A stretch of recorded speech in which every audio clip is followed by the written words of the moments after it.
Solih amallarning eng ulug'laridan shubhasiz nikoh. Balog'atga yetgan qiz, yigitlarni nikohlab qo'yishlik ulug' savob ishlardan.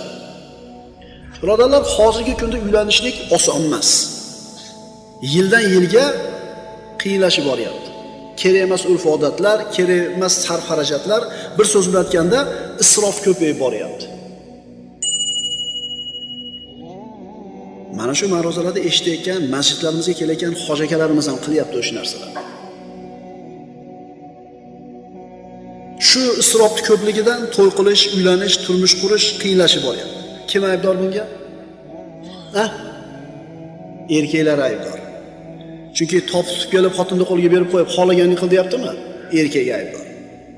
Bu xotinning so'zidan chiqa olmaydiganlar. Nima deydi? Oilasida gap o'tmaydiganlar. Yomon bo'ladi, palonchi xolam aytdi desa qilaveradi. Palonchi xolang dundim, palonchi xolam. Domlalar aytib turibdi, isrof bu desa, palonchi xolaning gapiga kerak. Yomon bo'lar ekan, shunaqa qilsak, yomon bo'lar ekan. Nima bo'ladi so'raymi? Aytib bera olmaydi, to'lqin aytib bera olmaydi. Oyatdan, hadisdan dalillar aytayotgan payg'ambarlarning vorisi bo'lgan ahli ilm ulamolar gapirsa gapini olmaydi. Bo'lmaydi ekan deydi. Xotinlarni diviziyasi hujumga o'tadi to'y qilayotgan paytingizda. Mana qilmaymiz desangiz, ayol kim yashida ertalab keladi? Ayollarda o'sha urug'da taqashadi sizni. Qilasan, bitta o'zingizsiz. Tura olmaysiz, yiqitishadi. Agar dinga suyangan bo'lganingizda, qarindoshlar, xush kelibsizlar, mana to'rimiz sizlarniki. To'y qilyapmiz, mehmon bo'lib ketinglar. Pulni men topyapman, bola meniki. Manaqa to'y bo'ladi. Xohlasanglar, mana bo'lmasam katta eshik, devor olmaydi. Desa qarindosh urishlik uzilib qoladi bunday deydi. Agar ma'siyat uchun qarindosh urishlik qilishlik kerak bo'lsa, buni uzish kerak. Araq qo'ymasang sen ziyofatingga kelmaymiz degan bo'lsa, yig'ishtirish kerak unga qarindoshni. Erkaklar qo'lingizga rolni olinglar. Men aytgandaqa bo'ladi deylar. Chunki sizlar eshak emassizlar, pulni topib qiynalib, 6 oy, 7 oy, 1 yil Rossiyada ishlab kelib turib, 3 kunda sarda yana ketyapsizlar. Erkaklar qo'lga olinglar, sovchilikni ham qo'lga olinglar, o'zingizlar hal qilinglar to'yni. Oson to'y qilish, oson. Payg'ambarimiz sollallohu alayhi vasallam qizi Fatima Zahroni Ali ibn Abi Talibga berganda nimasi bor edi Alini? Abu Bakr so'rab keldi Fatima onamizni payg'ambarimizdan. Yo'q dedi. Umar ibn Xattob so'rab keldi. Yo'q dedi. Aliga berdi. Siz bormaysizmi deydi. Abu Bakrga bermagan, Umarga bermagan, menga beradi. 22-23 ga kirgan yigit edi. Siz Rasulullohning amakivachasiz, islomga birinchi kirgansiz, kirib so'rang beradi dedi. Payg'ambarimiz sollallohu alayhi vasallam oldiga o'zi sovchi bo'lib kirdi. Kirib Rasululloh birinchidan, amakivachasi ikkinchidan. Rasululloh uyida katta olgan. Men shu Fatima haqida bir o'ylab ko'ruvdim deb qo'ydi. Rasululloh sollallohu alayhi vasallam xush kelibsiz, safo kelibsiz dedi. Boshqa gap bo'lmadi. Chiqib ketdi. Nima bo'ldi? Bilmayman nima bo'lganini. Nima dedi?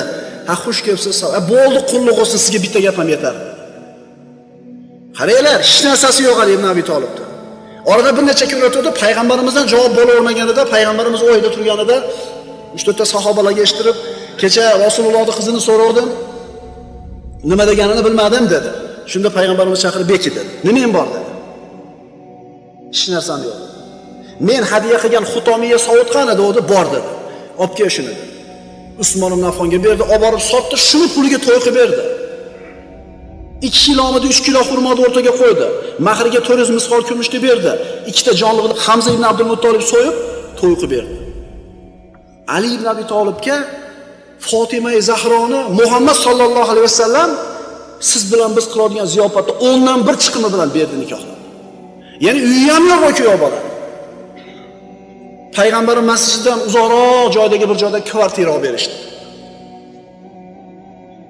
Endi u davrlarda shunaqa bo'lgan ekan. Endi hozir uni desangiz baribir xotinlar nima qilmaydi? Ishoninglar birodarlar, shunaqa to'y qilsa bo'ladi. Faqat erkaklar hal qilish kerak bu narsani. Payg'ambarimiz aytganlar, kim nikohni yengil qilsa, bas u zinoni og'ir qildi. Kim nikohni og'ir qilsa, bas u zinoni yengil qildi. Shuning uchun shunaqa bir jinnekatda urf-odatlarda, isroflarda o'ylab topib, to'yda, nikohda og'ir qilayotganlar qiyomat kunida javob berishadi. Va mana shu xotinlarni talabaga berayotgan erkaklar ham javob berishadi. Uylanolmay yurib yuribdi bolalar, yosh falon yoshga borib. Qizlar turmushga chiqa olmayapti, iqim chiqindi ko'pligidan. Wa ankihul ayama minkum was-solihin min ibadikum va imaikum in yakunu fuqara yughnihumullohu min fadlihi vallohu wasi'un alim. O'z oralaringizdagi tul bevalarni hamda qul va cho'rilaringizni yaxshilarini uylantiringlar. Agar ular kambag'al bo'lsalar, Alloh ularni o'z fazli karami bilan boy behojat qilur. Alloh fazli karami keng bilguvchi bo'lgan zotdir. Alloh taolo uylab qo'yinglar deyapti. Va ankihul ayama minkum, oralaringizdagi tul bechoralarni, bevalarni hamda qul cho'rilaringizni yaxshilarni uylantiring buyuryapti Alloh taolo. Shuning uchun birodarlar, nikohni qoyim bo'lishiga jinniy hissamiz qo'shilsa borib qo'shilaylik. Shu bo'lib ketsa shu to'y. Jinniy katta narsalarni yo'q qilishga agar jinniy xizmat bo'lsa qilib qo'yaylik. Mashinamiz bilanmi yoki bir maslahatimiz bilanmi? Chunki Alloh taoloning buyrug'i bu. Bu fasodga to'lib turgan, fitnaga to'lib turgan zamonda birodarlar, atrofdagi hamma narsa insonlarni shahvatga chaqirib turibdi. Mana shunday bir vaqtlarda mo'min yigit, mo'mina qizlarni nikohlab qo'yishlar shubhasiz ulug' amallardan hisoblanadi birodarlar. Shuning uchun to'ylarni yengil qilishlik kerak. Turmush qurishlikda shart-sharoitlarini yengil qilishimiz kerak bo'ladi. Va ta'awanu 'alal birri wat taqwa va la ta'awanu 'alal ismi val udwan. Yaxshilik va taqvo yo'lida hamkorlik qilingiz. Gunoh va haddan oshish yo'lida hamkorlik qilmangiz. Allohdan qo'rqingiz, shubhasiz Allohning azobi qattiqdir. Ishonaveringlar, bizni xalqlarni to'yi insofga kelsa, hamma narsasi insofga keladi. To'y insofga kelsa, hamma narsasi insofga keladi. Bir yilda bir marta borib dam olib kelgani ham pul oshadi. Bir yilda bir marta bir больницаga, sanatoriyga borib dam olgani ham vaqt pul oshadi, vaqti oshadi. Faqat u narsaga nimaga vaqt yo'q? Nimaga pul yo'q?